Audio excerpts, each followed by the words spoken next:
at Home Radio. Creator and presenter, Kate Jones.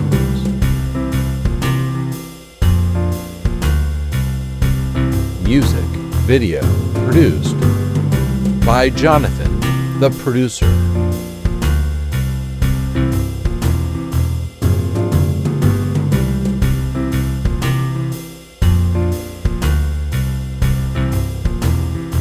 Hello, this is At Home Radio, a welcoming place for insight, truth, and exuberance. I'm Kate Jones, and today I'm talking with Leonard Jones, no relation, author of At the Bat, the Strikeout That Shamed America. Well, I'd like to know, as a former newspaper reporter, what your views are of the media today. Oh boy, how long do you have? I'm not very happy with it for different reasons. One is they lost their business model. I mean, newspapers used to be very profitable. Most of my career, newspapers were very profitable because they had been kind of winnowed down in these local markets into basically monopolies. You know, most cities, unless they were like huge cities, only had one newspaper, and so they were kind of monopolies, and they were able to charge a lot for advertising. And so they were kind of like cash cows, which isn't necessarily good, especially if you want to buy advertising in the newspaper. But it was great for reporting because they had the budgets to actually do good reporting, which they no longer do. They've lost that business model. And even though newspapers may have as many readers online as they ever did, the advertising that they gain from those readers is just minuscule. And so staffs have been just cut down to basically nothing. And I don't think most people like realize that the newspaper they're reading today is like done with maybe a quarter of the staff that it was 20 years ago. And so that's one reason I don't really care for journalism these days, because I just don't think, the investigative pieces, the stories that, newspapers long ago would put like 3 or 4 reporters on one story. Like I don't know if you've seen the movie Spotlight. It won the Academy Award a few years ago. It's actually kind of a story about the if you watch it, it's kind of the end of great journalism, because it's about the Boston Globe, who won a Pulitzer Prize for reporting on the abuse by the Catholic Church of people. Oh, right. And so they put like a number, they already knew that there was some abuse by priests in Boston, but the excuse was, these are just, one here, one there. It's not endemic. So to be able to actually run that story as a big story, they had to prove that it wasn't just 1 or 2 priests, and a lot of people knew about it. And to do that, the movie shows that they put like 4 or 5 reporters on the story for a year. And so, but you look at that and you say, well, that's the way journalism used to be. But they would never, Boston Globe could never do that today to do that. Yeah. It might, the newspaper industry in some way might come back, roaring back. I'm not sure how though. And we've got, it is definitely flailing about and has been for quite a while. Yeah. And that's my other issue, is that it's now become just like in yellow journalism days. I was talking about kind of the headlines had to be kind of like screamy and interesting. Now it's clickbait. And that if you write some like really good story, investigative story that has kind of a boring headline, nobody clicks on it, but they will click on something about a movie star that did something or other, that, oh my God, did they do that? And they'll get like 10 times as many clicks on a story like that as they would on something they'd spent a year reporting. So that's my other issue, is that, and I think that's what's polarized journalism too, is because, to write clickbait headlines, you've got to kind of appeal to one political spectrum or the other, which is kind of left no center. It's just kind of pulled everybody apart into these two groups. Yeah. Right. Wow. So how did you go from being a reporter to becoming the author of a nonfiction business book, which makes sense because you did a business beat, but also 2 historical novels? How did you make that leap? Yeah, that was, you're right, the business book. Basically, it's just kind of a compilation of my interviews with CEOs. I kind of boiled it down into bullets, kind of their major points about anything that a CEO ever said to me that was kind of, I think would be interesting to somebody that wanted to get into leadership. I just kind of put it in bullet form. And so it's called 1001 tips for business wisdom. Business wisdom. Yeah. And then, I kind of explained why I wanted to get into historical fiction, because I wanted to basically get out of journalism.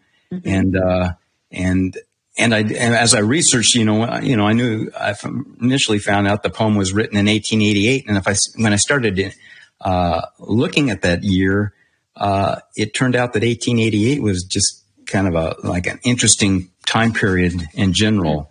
And so I just started collecting things. In fact, I put like real life characters in the novel, and one, which I think would be of interest to your Ohio listeners, is one of my main characters. I needed a catcher. There's no catcher mentioned in the poem, but of course, if you have the umpire is basically narrating the story, and Casey's a batter, and so you got to have a catcher because he's between the umpire and the batter. And so I made the catcher Moses Fleetwood Walker, who was born and raised in Steubenville. He was the last, and he went to Oberlin College. He was the last African American to play Major League Baseball until Jackie Robinson, or until like recently when they started to allow statistics of some of the Negro leagues. And so I made him my catcher because he was a catcher in real life, a good defensive catcher, and he was an interesting character because he was raised just across the river from where the slave trade was, and yet he grew up. His father was the first doctor in Ohio, and so he was and a doctor who did very well, because back then there weren't very many dentists, and he figured out how to pull teeth, and so there was this huge demand for his services. And then Fleetwood Walker, he went on to Oberlin. He was college educated, which was kind of unusual for the time. Right. And then he wound up playing baseball. And so I used him he's a major character in the story. And he's from Ohio. Yes, that's nice. Well, you describe your work as mining great poetry for your historical novels. So how did you, I understand that people love their poetry, and your dad loved the poetry. But that is so interesting. Why mining poetry? And I don't know, I guess maybe the question is more, how did you do it? How did you make that leap? Psychologically, even, from years and years and years of reporting. Yeah, well, it was basically the research, but the poems themselves, like I said, they had a story to them, and then the mining part was like, here I've got this nugget, and now I can be as inventive as I want. I can make Casey kind of this slow life character. I can, the umpire. In fact, when I wrote my first draft, I wanted the umpire to be my narrator, but when I read my first draft, he was the most boring character in the novel. And so I said, I've got to fix this. Either I've got to make somebody else the narrator, one of the more interesting characters, or I need to make the umpire more interesting. And I did that by putting him on the spectrum, which it doesn't say that in the novel. Nobody knew what the spectrum was in 1888. Mm-hmm. But any modern reader would kind of recognize that, that that's what he was. And so I put him on the spectrum, and that all of a sudden that made him more interesting. And I didn't have to like tear up the story too much. I had to rewrite to give him this personality, but I didn't have to tear up the novel that much. And, the mining from novels, it's a lot of people are doing things not with poems, but there's a lot of books where they're taking characters out of famous stories. Like I think there's a well-known novel about the Wizard of Oz is told from Toto's point of view. Oh, really? Yeah, there's kind of this genre going on where authors are taking stories that everybody knows about, but just kind of looking at them from a different angle. And in this case, the angle of a little dog. I haven't read it, but that's the kind of thing a lot of authors are doing. And so I've kind of like tried to kind of use the kind of these poems that have stories to them and kind of go off from those, make stories up out of those. Okay. Do you have another project in the works that has to do with a poem? You don't have to tell the whole thing, but what do you have? What other projects are you thinking, or are you considering, or have you embarked upon? Yeah, I'm kind of looking around. In fact, if any of your listeners want to suggest, poems that they really like that have a story to them, recently I've been doing audio books out of my first two novels, so I haven't been writing too much. I've been trying to learn how to be a narrator of audio books, which was kind of a fun experience in itself. Mm-hmm. So I don't have anything like in the works right now, but I'm kind of like looking around. I'd kind of like to, since that's kind of my brand, the novels, mining poetry. I would like to find another poem that took place, 100 years ago or more, and I can just build a story around. Oh, I love that. How would people get a hold of you to suggest a poem? Yeah, I'm on LinkedIn quite a bit. If they go just to Del Leonard Jones on LinkedIn, I look there, and if they want to message me on there, that would be probably the best place to reach me. I kind of like any kind of businessy kind of thing I kind of do off of LinkedIn. In fact, I think that's where we met. Yes. Oh, it absolutely is. I like LinkedIn. It's a very good platform. And I'm not on social media all that often, but when I am, I really like what's on LinkedIn. And that seems to have more variety and more depth than other ones. Yeah, I like it. It's my favorite social media. Mm-hmm. Yeah. And I'm glad to have met you through that. Yeah. This is great. See how it works? Yes, I know. So, would have never met you through Twitter or Facebook or anything. LinkedIn was it. Yeah, I know. Well, I wouldn't have, probably not on it enough.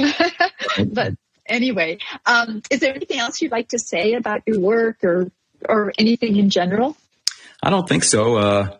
Basically, if, at the bat, the Strikeout That Shamed America is kind of long. So I tell people, especially who might be listening, like while they're driving or something, if you go to, it's on Barnes and Noble, but if you go to Amazon and search Amazon for just the word Strikeout, it usually comes up as like the first hit or in the top 3 hits of the novel. So it's easy to find that way. Okay. That's really good. And also, it's also free on Amazon. It's free to Kindle Unlimited and Audible subscribers. Is that correct? Yeah, it's not on Kindle Unlimited right now, but it is. Oh, it's not. It is on Audible. Yeah, I saw that in something, but maybe it was not correct. And the Cremation of Sam McGee will be pretty soon. I'm finishing up recording that now. Okay, excellent. Well, I really appreciate your stories, your insights. This has been great. It's been wonderful to meet you. Yeah, you too. A great interview. Thank you. Are you a journalist? My pleasure. Actually, yes. I have a journalism background, and I was working for newspapers, and I do it's probably a question I'll ask every person who's ever, been, with the newspaper industry, because I think it's so. I believe in the media so much, and I believe in telling people's stories, and I believe in authenticity. And there are things that do bother me very much about what's going on, just as you said, but I think there's hope.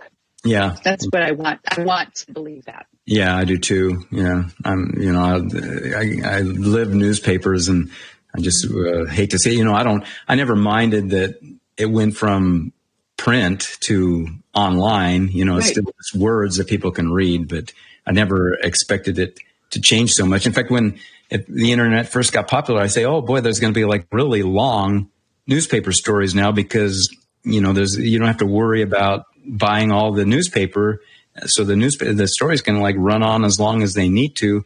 And it's just the opposite. People have such a slow attention span. I do too. When I'm on the internet, I read 2 paragraphs and I'm ready to go on to something else, Mm-hmm. So all the stories on the internet, or most of them, are like shorter than they ever were in newspapers. Right. It's really kind of a nutty nutty time, isn't it? I don't know. Yeah. And there's so much out there, and it's so overwhelming sometimes. But we just have to kind of figure out, how the best way to get truth out there, truth as in insights. And I don't mean truth as in, in a political way. I just mean, truth and authenticity and, things that people care about. I think part of the problem is why even bother? I mean, people will read something that they care about. They'll read the whole thing. Yeah. I used to, back when in the newspapers days, you could at least pretend that, the newspaper would publish like this really good story about this really good issue. And you would just assume that people liked it. But then when it went to the internet, you found out that people like wanted to click on Britney Spears or something like 10 times more than they would like this major story. So, maybe the whole time I was just kind of fooling myself that people like that, but at least you could fool yourself and publish like good things like that. Yeah. Mm-hmm. Yes. Well, anyway, I am really enjoying your book. Well, thank you. It has been, it is a lot of fun to read, and I wish you luck in all your publishing endeavors. And it's been a true pleasure meeting you. Well, thank you, Kate. Enjoyed it. Okay. Thanks very much. This is At Home Radio. Until next time, thanks for joining us.